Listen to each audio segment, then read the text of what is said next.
λάθος. Γεια σας παιδιά, τι κάνετε? Το πιο χαλιά όνομα στο YouTube εδώ. Τέλος πάντων, θα το αλλάξω, θα προσπαθήσω να το αλλάξω. Μπορεί να μπει και σε άλλο κανάλι. Απλά θέλω να σας πω ότι ανοίγω ένα κανάλι που μάλλον θα λέγεται, δεν ξέρω πώς, θα σας πω σε επόμενο βίντεο σε αυτό το κανάλι. Κάντε subscribe, τώρα σας έβαλα εδώ με το background το Hero Zero.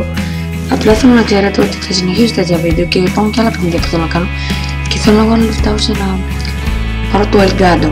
Το Elgato θα μου χρησιμεύσει στο PlayStation μου και γι' αυτό το θέλω. Απλά θέλω να ξέρετε ότι άμα με κάνετε subscribe και like και share αν μπορεί και share, θέλω να ξέρετε ότι θα με βοηθήσει πάρα πολύ αυτό. Όπως βλέπετε θα κάνω και LOL videos, έχω YouTubers live και Combat Fire Simulator, άρα και θα σας αρέσει πολύ, να σας ελπίσουμε. Θα συνεχίσω να κάνω Hero Zero videos και ας έχω αρχίσει από εδώ και θα προσπαθήσω πάρα πολύ να φτιάξω ένα καλό παιχνίδι, ένα καλό κανάλι, γιατί αυτό το όνομα είναι για τα πάντα.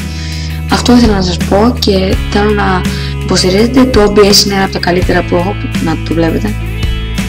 OBS, ναι. Και έχω επίσης Razer, oh yeah, και ένα που είναι λίγο στην κάμερα,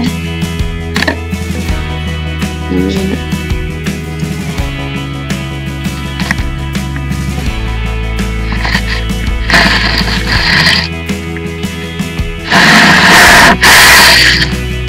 Εντάξει, πάλι εντάξει.